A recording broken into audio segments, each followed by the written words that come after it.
Welcome to the John and Heidi Show podcast. John and Heidi. Here's John and Heidi. Thanks for listening to the John and Heidi Show this weekend. Hey, baby, how you doing? I'm great. It's the weekend and I'm at work. That's awesome. I know you love being here on the weekend. That is your favorite thing to do. Coming up here later in the program, we've got a guest going to be visiting with Alvin S. Felzenberg, and he's got a book called A Man and His Presidents. It's about William F. Buckley, so we're going to be learning a little bit about William Buckley. Got a couple of quotes today. I wish I could tell you the secret to being forever young, but no one's figured that out yet. But if you see the glass half full, simply simplify your life and give yourself a worthy cause. You will be forever happy. That's Bert Jacobs. And then the quote for Sunday. Some of the world's greatest feats were accomplished by people not smart enough to know they were impossible. That's from Doug Larson. I like that. Sometimes you go further than anyone else because you didn't know the limit. And there are some people who, they get to the quote finish line and they stop because that's where somebody set out this random finish line. So I always like that. It's kind of cool. It's like I didn't know it was impossible, so I just went and did it. John and Heidi. Today is a special day, Heidi. Do you know what today is? What is today, John? I thought you'd never ask. Let's do the whole darn weekend. We got Saturday, the 24th of June, American Radio Relay League Field Day, celebration of the senses, Great American Backyard Campout, International Fairy Day, or Fay Day. I don't know how you say it that way, but there's like no R in there. National Haskap Berry Day, Stonewall National Monument Day. Then Sunday, the 25th, America's Kids Day, Color TV Day, Day of the Seafarer, Descendants Day, Eid al-Fitr Day, whatever that is, Global Beatles Day, Leon Day, Log Cabin Day, National Catfish Day, and Ratha Varta. So a lot of things going on this weekend. Get out there and celebrate whichever one you want. I think I'm going to celebrate by watching some color TV this weekend instead of that black and white TV. Yeah, it's a good idea. You don't have a black and white TV. Oh, well, see, that'll be easy then. And it's a Great American Backyard Campout. You want to sleep in the backyard tonight? Not even a little. If we do that, we'd probably want to use a tent, and we don't have one of those, so probably not going to happen. John and Heidi. I love watching TV shows and movies, but I hated seeing my monthly bill get higher and higher. All that money every month just to watch TV. Well, not anymore. We cut our cable. We were paying $185 a month for channels we didn't even watch. Now we pay for just the internet, and we save about $150 a month. And we still get to watch what we want, when we want, with no monthly fee. Learn how you can do this too at channelsurfertv.com. Watch the video there to learn how to watch movies and TV with no monthly fee. Do it today and save 50% at channelsurfertv.com. John and Heidi. You know it's true because you heard it on the radio. A father tagged along on his son's job interview. Do you think he got the job? Probably. He actually did. And they said the weird thing is the kid got the job, and maybe it's becoming more and more normal. It says it's not as strange as you might think. It's an emerging trend that many firms consider parental involvement in the hiring process to be the best practice. I think a lot of it really depends on the job, don't you think? I would not hire somebody that brought a parent to a job interview. That's just, it depends on what they were doing. The parents wouldn't necessarily answer questions, but they would put more information on the table. This is from Northwestern Mutual Field Internship Director. So if it's an internship, I could see that. Michael Van Grisven says, at minimum, they coach the kids. A LinkedIn poll found that 2/3 of professionals wished their parents offered more guidance. Just consider how involved you want to be. If you're a helicopter type and the company seems tolerant, tag along. If you're not, then don't.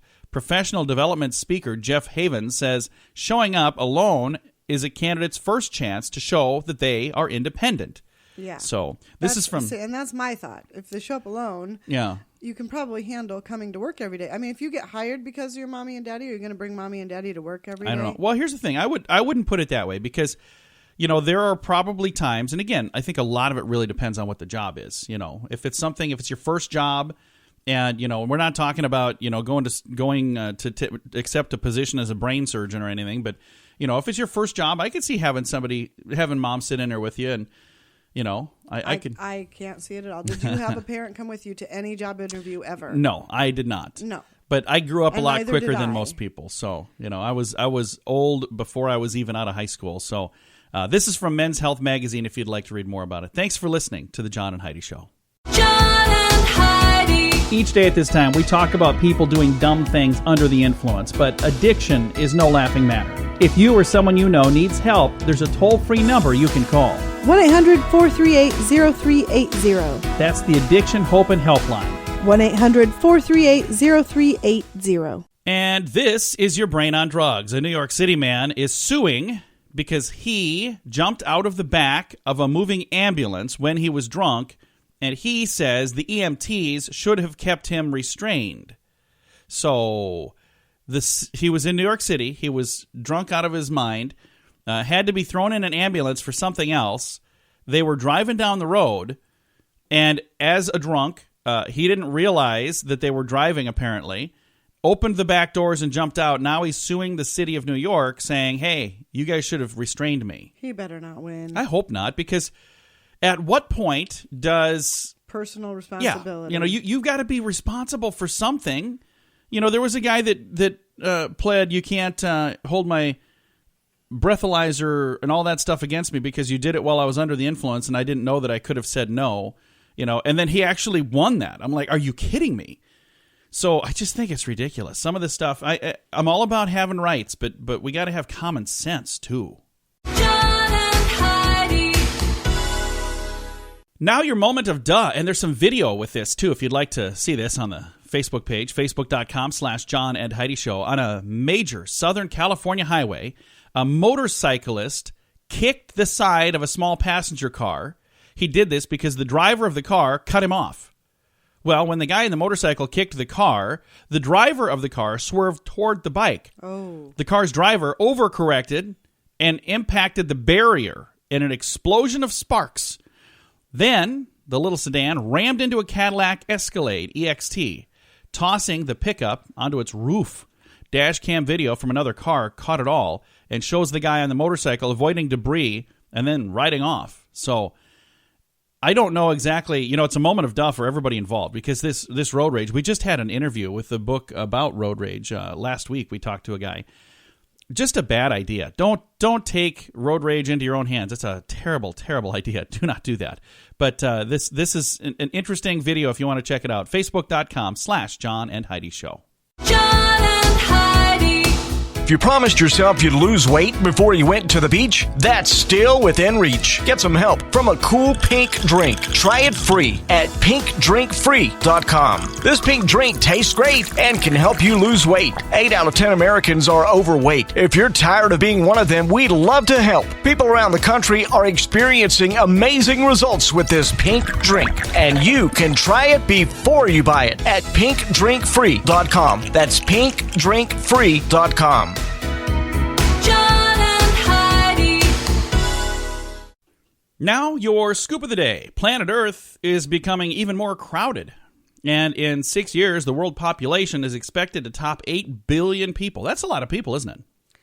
I thought our birth rate had gone down. Well, it has gone down in some places and gone up in other places. As of the middle of this year, which is like right where we're at about 7.6 billion people living across the globe. This is according to the UN. So there you go. Stand up and be counted. This is an interesting story. You ready for an interesting story? Sure. At the recent Miss Sailfish Regatta Bikini Contest in Florida, there was a report of, quote, an assault involving 2 of the female contestants in which one female hit the other female with her high heel shoes, end quote. Nice. The type of high heel, such as a wedge, stiletto, pump, spoon heel, or platform, was not specified, but there was some sort of catfight in the catfish contest. You're gonna hit sailfish. somebody with a heel. You want a stiletto. I don't know what kind of heel it was. All I can say is I would feel like a heel if I was the one. Imagine this. There was some sort of argument. I don't know if the one was doing better in the contest than the other, but they decided, I think, assaulting you with my heels is the right answer. Hopefully hopefully the assaulter at least didn't win. I'm sure it was something more than that. I don't know. I'm not sure what. It's not just because somebody was walking better or something. Hopefully not. That's ridiculous. Hey, a study finds that liquids make up almost a quarter of the calories in the average American's diet. Is that good or bad? Well, the problem is most Americans only count calories that they eat, which means we're not even aware of how many calories we're drinking. So if you're not counting the drinking calories, then you got to start counting those if you're counting calories. Here's the good news. You don't have to count calories if you don't want to. So it's not like it's, this is an optional thing. The zombie apocalypse would not take long, it says. A study finds that zombie hordes would take over the Earth's population down to just 273 people in less than 100 days. Who is the person crunching the numbers on this? Imaginary things. Can we please put them to work on something a little more important? Cancer would be great. Even just, how to stop my hairline from receding anymore. Work on that. Don't work on how many zombies would kill us in 100 days. I mean, we don't need to know these things. A new survey reveals civility in America continues to disintegrate, and rude behavior is becoming the new normal. Today, 70% of Americans believe that incivility has reached crisis proportions. Americans say they encounter incivility more than twice a day on average. So incivility is just somebody not being nice to you, right? Yeah. Now, I was not with you guys when you had this happen, but you had somebody that was rude to you on a walk recently. Yes. You were walking and some guy went out of his way to just tell you how ugly our dogs are. Is that what he did? How little they were. Or little they are. Okay. We were walking I think they're dogs adorable, on the so. bike path, and this man stopped, went out of his way. He was walking with a woman, and he was not a teenager. I mean, he was old enough to know better. He was just a rude, arrogant jerk. So he was He was American incivility in person. Yeah, he stops, walks away from the girl he was with to come back to us and say, "Are those dogs or cats or rats or what are they?" And at first, my daughter and I kind of started to chuckle because we thought he was joking. He didn't. No smile. No, he was just being rude. And so then we just kind of started walking again, and Taylor goes, "Well, have a nice day." Yeah. And he didn't say anything else. He just walked away. That's all he had to say to us, and then he walked on. That's funny. What? And I'm sorry. I can't even say what I want to call I know him what on you the want radio. to. We're going to stop you right there. But I just thought, what is the point of that? How miserable must this loser's life be? Well, how do you really to feel, Heidi? Stop somebody while they're walking their dogs with their two children and say, "What's up with your little mutts there?" Right. What on earth is wrong with him? I don't know. Need some help. If you're listening, dude, you need some help because by the way, just messed up. And if you're listening, it was really nice to meet you on the bike trails. Hey, the Center for Disease Control reports only about 65% of adults get 7+ hours of sleep. The minimum amount recommended, by the way, is 7 hours. So who gets the most sleep and who gets the least? Well, South Dakotans get the most sleep. About 72% get 7+ hours. Hawaiians get the least amount of sleep, and it doesn't say how much sleep they get, but I'm assuming that's because they're busy surfing. So there you go. This has been your Scoop of the Day. John and Heidi. How long's it been since you've been on vacation? Way too long. Well, we're going to Punta Cana this November for a cool event called 80s in the Sand. I'm so looking forward to just being able to relax during the day. All day, every day for 7 full days. And, as a bonus, get to hear some awesome music at night. You can also meet some 80s icons like Anthony Michael Hall, Andrew McCarthy, and many more. Get all the details at 80sinthesand.com. Use promo code RADIO to get a $200 immediate refund per person. That website again is 80sinthesand.com. John and Heidi. Thank you so much for listening to the John and Heidi Show. We got a special guest joining us today, Alvin S. Felzenberg. He's the author of A Man and His Presidents, The Political Odyssey of William F. Buckley Jr., and we've got him on the line right now. Alvin, how are you, sir? I'm doing well, John. Thank you. Thank you so much for joining us here. Now, the book that you've put together here, how long did it take to put something like this together? Is this something that's taken quite a while? Oh, yes. I'm afraid so. 7 years. Now, what made you decide to do this book? Is there a specific reason you had an interest in this particular topic? Well, Buckley's always fascinated me. He was one of the most significant people of the last century. He had such a radiant and sparkling personality, but he accomplished so much in his time on Earth that I thought it's worth retelling. And now, for people who maybe are not really familiar with Buckley, because that's somebody that in history there are some that are very familiar and there's some that are not. Let's talk a little bit about who Mr. Buckley is. Well, Mr. Buckley is normally known as the founder of the post-World War II conservative movement. I would say more than that. I would say that he was probably the most influential private citizen, at least of my time. He never had a public office. He ran for mayor of New York once. He got 13% of the vote. He never took a full-time government job. But in the course of a half century, he was able to move the entire political orientation of the country closer to his direction, which is somewhat right of center. When he started, there were really no conservative columnists of note. Most of the intelligentsia said that there are no conservative ideas in circulation. And day by day and year by year and month by month, he seemed to be the only conservative in the public square. Yet, by the end of his life, he had succeeded in electing probably the most conservative president ever, Ronald Reagan. He did it all with a smile and with great charm. So I thought this is an extraordinary life to tell. He also had a tremendous personality. George Will said that he had the smile that could light up an auditorium. Nice. That's no exaggeration. He had tremendous charisma. Young people gravitated to him. People who didn't agree with him found him great social company. And finally, most people who knew him through his television show, Firing Line, which ran for 30 years, a debate show. Every week you'd have another person of prominence on the show, and they would debate the issues of our time. 30 years under the same host. A tremendous record in the history of television. Absolutely is. And he was kind of a master of the media, wasn't he? Oh, yes. He was very aware of his power. He had a gift for television. He also had a tremendous wit. We don't have much of that now. He was one of the funniest people. His wit was always directed at ideas of other people, never personal, and sometimes at himself. But he was one of the greatest debaters of our time. He started out as the chairman of the Yale debating team. Each year he was at the university. Yale won the trophy for great debate in North America. Competed against some of the great schools in the world. This helped him greatly when he went into politics because he knew every one of the techniques, every one of the ways of getting attention. He had the capacity to hold attention even when he wasn't speaking, even when the spotlight was on someone else. He would do it through gestures.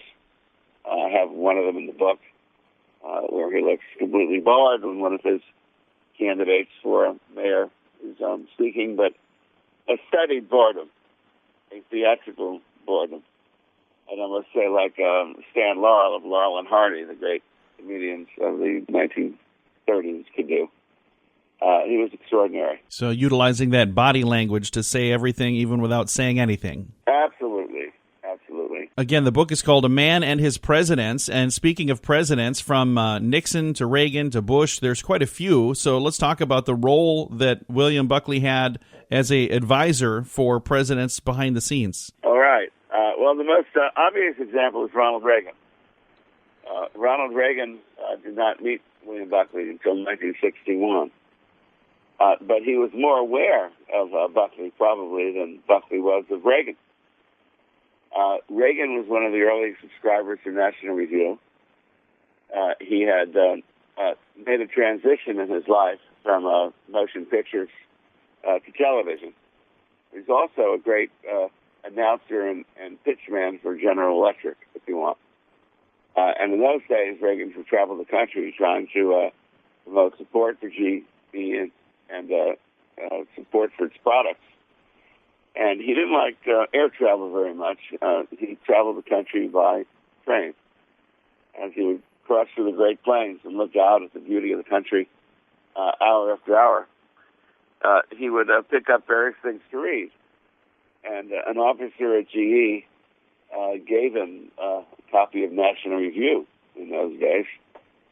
National Review was started in 1955. It may have been all of 8 or 10 pages then. Reagan read it, was enthralled with the language, with the writing, and, of course, with the ideas. And by the time they met in 1961, Reagan was in the process of completing his long march from liberal Democrat to conservative Republican.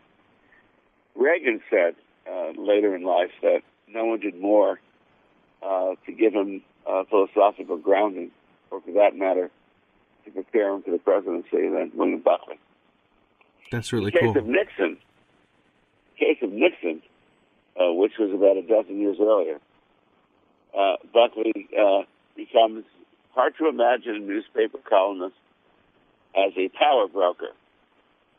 He was very much a power broker among the Republicans, as people like Mayor Daley, might have been more famous, were among the Democrats.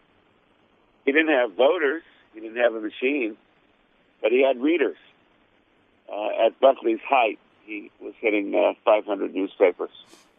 When we had 500 daily newspapers. Yeah. It was extraordinary itself. And he was of the view in 1968, coming out of the Goldwater defeat in 1964, and at the height of the Vietnam War, that Ronald Reagan was too new a governor, too new into politics, perhaps to win the presidency. That's before the Democrats ran Obama after 1 year in office as a senator, and the Republicans nominated Trump last year without any government experience at all. Bill thought that Reagan was too new. He should be held in reserve for another time. So the choice was, Reagan was obviously among them, but the other two were Rockefeller, Nelson Rockefeller, the governor of New York, who Buckley thought was too liberal to carry the Republican banner, and Mr. Nixon, who had been making all kinds of accommodations to the conservatives after he had lost a very close election to Kennedy, John F. Kennedy, 8 years earlier. So Buckley weighs in, along with 3 or 4 conservative political heavyweights, all of whom have an office. Goldwater was one. Senator Sean Thurman was another one, South Carolina. Senator John Tower of Texas. Well, the 3 of them went to visit all the Southern delegations to move them from Reagan to Nixon. Buckley weighed in with a column or two, with a number of speeches, and yes, by the time of 1968, having run for mayor of New York 3 years earlier in a hilarious satirical campaign against the Republican and Democratic candidates for mayor, who were at that time John Lindsay, the Republican, and Abe Beame, the Democrat. People were lining up to get Buckley's autograph at the 68th convention. Nice. Yeah, as much influence with the delegates as the people I mentioned. And so began a very testy relationship with Nixon. Yes. He found Nixon preferable to the other Republican candidates, and certainly preferable to the Democrat Hubert Humphrey and third-party candidate, Governor George Wallace of Alabama, who was claiming that he too was a conservative. But after Nixon's election, they had fallen out over many, many things. Wage and price controls, which Buckley thought that conservatives shouldn't do, shouldn't be having a role in planning the economy. In some of Nixon's regulatory patterns and taxes, and above all, wage and price controls that Nixon put on, which I mentioned a minute ago, and Watergate. And so by 1970, before Watergate, 71, Buckley suspends his support for Nixon, hoping perhaps a conservative will emerge in the primaries. John Ashcroft, the congressman from Ohio, surfaces for a short period, and Buckley supports him in the primary. But then he warms up to Nixon as the lesser evil, which is hardly warming up. He's back in the Nixon's camp very briefly. And of course, if you're the candidate, and you're endorsed as the lesser evil, you're not very happy, are you? No. And of course, after the election comes Watergate, and Buckley plays as much a role in dethroning Nixon as he does in crowning him 4 years earlier. The first major conservative to call for his resignation. That is fascinating. You could probably do a book on just the Nixon relationship alone, couldn't you? Yes. People who write novels and fiction tell me, you have to have characters that are, immortal in memory, and you have to have conflict. Well, Nixon's chapter is filled with conflict, particularly with Buckley, who at that point was part of his base. Yeah. We haven't even talked about Nixon and the Democrats yet. He found Buckley a pain in the back, very uncomfortable with Buckley. Buckley was always trying to trap him to get him to take positions Nixon wasn't willing to take. On the other hand, with Reagan, I would say the relationship was smooth as a bottle of Southern comfort. Nice. But they, too, had their differences. They had two major differences in their lives. One was on the Panama Canal Treaty. Buckley was for, and Reagan was against. The other one was the INF Treaty that limited nuclear arms. And here again, Buckley this time was against it, and Reagan was for it. Pardon my voice today, I'm a little hoarse. No, not a problem. Again, the book is called A Man and His Presidents, The Political Odyssey of William F. Buckley Jr. Our guest today has been Alvin S. Felzenberg. Alvin, thank you so much for taking the time to chat with us, sir. John, thank you, and I wish you and your audience a very pleasant day. Absolutely. And the book is available right now. And if you're out there looking for that, you might find his other book, The Leaders We Deserved and a Few We Didn't. A couple of different books from Alvin S. Felzenberg. And we appreciate you listening to The John and Heidi Show. John and Heidi. Would you like custom t-shirts for an event or sports team? We understand that usually the budget's not unlimited. We have full-color custom printed t-shirts for just $7 each. That's one of the best prices you'll find anywhere. No minimum orders, so you can print just one or print 1,000. The price is just $7 per shirt with a minimal setup fee per design. Make the memories of your next event last forever or help your team look amazing with a little help from CustomShirtInc.com. That's CustomShirtInc.com. Fun fact for you, Heidi. What's that, John? The largest hailstone ever recorded was 17.5 inches in diameter. Now, to put that in perspective, that's bigger than a basketball. That's crazy. Yeah. Can you imagine getting schmucked by that thing? I mean, just like, minding your own business, walking down a bike trail, picking on somebody's dogs and getting hit with a large hailstone. For those of you just tuning in, that had something to do with an earlier story. But that's a huge hailstone. Fun fact for you, Heidi. What's that, John? The only president to ever hold a garage sale on the White House lawn was Chester Alan Arthur. I think that's kind of funny. I would love to go to a garage sale at the White House. What's this here? Well, it was Thomas Jefferson's chair. You want that? I need it out of here. Naugahyde. Oh, fun fact for you, Heidi. What's that, John? Naugahyde is plastic leather. It was created in Naugatuck, Connecticut. That's where the name comes from. Fun fact for you, Heidi. What's that, John? Madrid, Spain is the only European capital that is not situated on a river. And our final fun fact for you, Heidi. What's that, John? Emus cannot walk backwards. So there you go. Really? Yeah, they cannot. So if they miss something, they got to go and turn completely around. They can't just back up. A couple of fun facts brought to you by pinkdrinkfree.com. Not just another diet, it's a way of life. That's pinkdrinkfree.com. John and Heidi. If you promised yourself you'd lose weight before you went to the beach, that's still within reach. Get some help from a cool pink drink. Try it free at pinkdrinkfree.com. This pink drink tastes great and can help you lose weight. 8 out of 10 Americans are overweight. If you're tired of being one of them, we'd love to help. People around the country are experiencing amazing results with this pink drink, and you can try it before you buy it at pinkdrinkfree.com. That's pinkdrinkfree.com. Thanks for listening to the John and Heidi Show. A lot of folks that we talk to are on Facebook. Not everybody, though. I talk to some every once in a while. They're not on Facebook, and they don't want to be on Facebook, and there's nothing you can do to make them go on Facebook.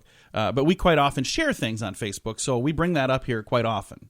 And if you're on Facebook and you're not a fan of the page for the John and Heidi Show, please do that. Also, be sure to like the station page, too. But if you stop using Facebook today, you'll find out who your real friends are. It says having a good internet friendship is really pretty easy. Liking somebody's posts, commenting on their photos takes moments. Somebody who comments on all of your photos and likes all of your status updates spends about 45 seconds doing it. But they appear as though they're really there for you and they really care and they're a friend, that's very interested in what you're up to. But if you leave Facebook, a lot of that will disappear. The only people who want to actually hang out with you are people who care about you and who want you to be around and want to be around you. Leaving Facebook is going to help you find those people really quick. You'll also learn the word like has no meaning. Taking a step away can show you how useless the like button is now and how few people actually care about the things they really like. And it's true, because there are things, quite often I'll see something and I don't really know what else to do. I click like. I'm not going to comment because I don't want to say something, but I'll like, oh, that's funny, and I'll click like. Yeah. I like that they have like a heart now, and they've got a smiley face, and I got a sad face. I really like that they have the sad face, because I always felt weird before when somebody said something on there like, my father passed away, please pray for him. like And then it. you like it. You're like, well, wait, that just seems really weird. I like that your father passed away. Yeah. Please pray for my family. And I'm like, oh, like. So I'm glad that they have the sad face on there. Do you think they should have another option or two, like a thumbs down, dislike? I think they should have a middle finger. I would use that one Why? a lot. Why do I even ask you? Especially on the weekend when you don't want to be here anyway. You would give this whole show that, wouldn't you? John and Heidi Weekend Show. Middle finger. There you go. Coming up, we're going to talk about texting and driving. That's on the way. John and Heidi. I love watching TV shows and movies, but I hated seeing my monthly bill get higher and higher. All that money every month just to watch TV. Well, not anymore. We cut our cable. We were paying $185 a month for channels we didn't even watch. Now we pay for just the internet, and we save about $150 a month. And we still get to watch what we want, when we want, with no monthly fee. Learn how you can do this too at channelsurfertv.com. Watch the video there to learn how to watch movies and TV with no monthly fee. Do it today and save 50% at channelsurfertv.com. John and Heidi. Do not text and drive. There we go. That's the headline, and that's the whole entire meaning of this next break. But nearly half of drivers, 18 and 24, admit that they've sent a text message, an instant message, or an email while driving, according to a new survey from findlaw.com. Here's the breakdown, by the way. 18 to 24, 48% said, yeah, I do that. 25 to 34%, or 25 to 34 age group, 27% said, yeah, I've done that. 35 to 44 gets down to 19%. 45 to 54 down to 11%. 55 to 64 only 2%. And over 65 only 1% has ever sent a text while driving. Several states have either enacted laws or are considering enacting laws that ban text messaging while driving. And it's honestly, it is so dangerous. We were in a vehicle parked on the side of the road, and I looked up in the rearview mirror and I saw a truck veering right towards me. And I told the kids, hold on, guys. And he smashed into us pretty good. He was going about 20 miles an hour, and he was texting and driving. So it is a bad, bad, bad idea. So please do not do that. John and Heidi. If you're planning on taking a long summer vacation this summer, don't do it. It'll make you stupid. Well, at least that's what the Germans are saying. A German physicist, or a psychologist rather, I'm sorry. I get all those P doctors confused. Psychologist, psychiatrist, physicist, physiologist. There's a lot of them. Okay. So what is a psychologist? What does that one do? Do you know? It's like is that the one that you sit on the couch and talk to him? Yeah. Okay. Well, according to a German psychologist, summer vacations are terrible for your IQ. 3 weeks of laying around doing nothing. First of all, 3 weeks? 3 weeks. What? This is Germany. They say 3 weeks of laying around doing nothing on the beach shrinks your IQ by an average of 20 points. 20 points might not sound like a lot, but it's roughly the difference between a college graduate and somebody who never even went to college. So there In the you go. United States, you don't get 3 days. Yeah, so that's why we're so much smarter over here. We're more smarter because we don't take much more We're vacations. not smarter. We're not? No. I don't know. I think we might be. But we don't usually talk by saying things like more smarter. I was just being silly. John and Heidi.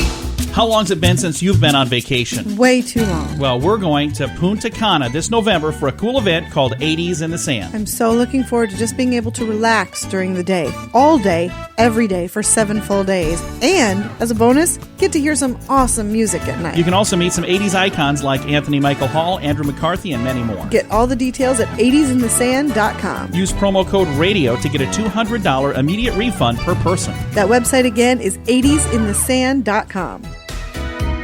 John and Heidi.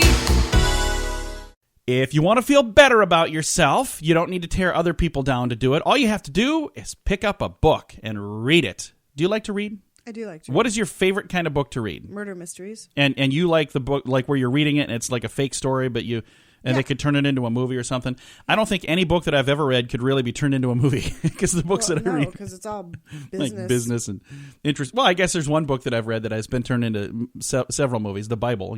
But that's a different kind of. That's also a self-help book, so a little different story though.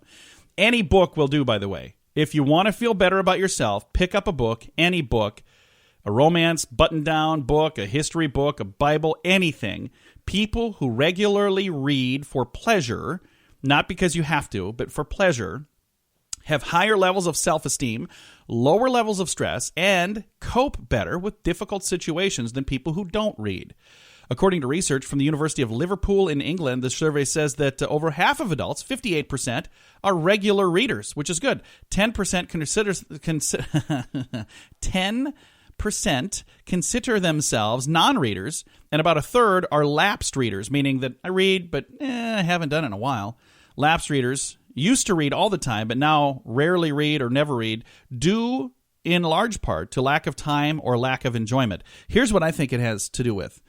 Lack of time, because we found this new thing to take up that time. You know what it's called? A smartphone. Yeah. Yeah. Remember before smartphones? I used to read, I'm not even kidding, 2 or 3 books a month. Remember that? Mm-hmm. How many books do I read now? You don't read. I do, but it's very rare because now I don't have as much time. And here's the thing. I have the same amount of time. I just found a way to squeeze more work in rather than actually reading and enjoying something. So there's times that I'd like to just turn off the smart part of my phone and see if I can actually, get by that way. I bet I could. We've got some good news coming your way. John and Heidi.